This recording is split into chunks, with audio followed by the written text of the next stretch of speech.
The decisions that I made in 2010 were made out of a concern for my country, her citizens, and the wider world that we live in.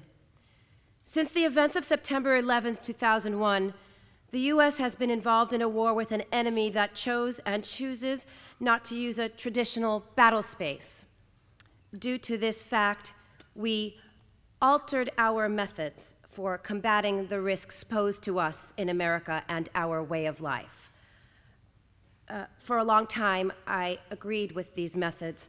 I chose to volunteer and help defend my country. However, it was not until I arrived in Iraq and was finally connecting the dots between the contents of often classified military and diplomatic documents that I worked on with a daily basis and real flesh and blood that I realized in our efforts to meet the risks posed to us by our enemies, we had completely forgotten about our humanity. We consciously and repeatedly elected to devalue human life, both in Iraq and Afghanistan, and now elsewhere.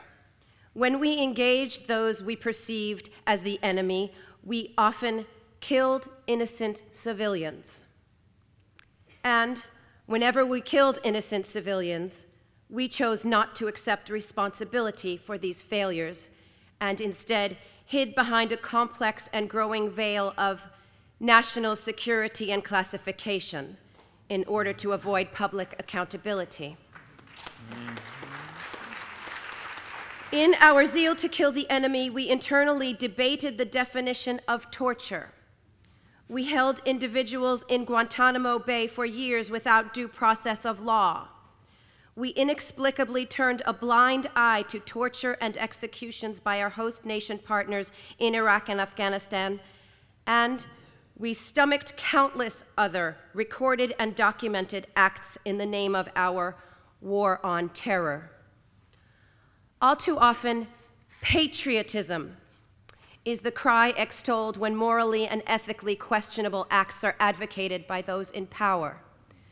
When these cries of patriotism drown out any logically based intentions, it is usually the eager and dedicated American soldier on the ground that is given orders to carry out an ill-conceived mission. As the late Howard Zinn once said, "There is not a flag large enough to cover the shame of killing innocent people."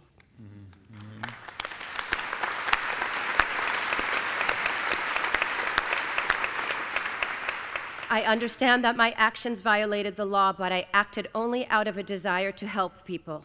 When I chose to disclose classified information to the public, I did so out of a love for my country, her citizens, and a sense of duty to others. I serve my time knowing that sometimes you have to pay a heavy price to live in a free society.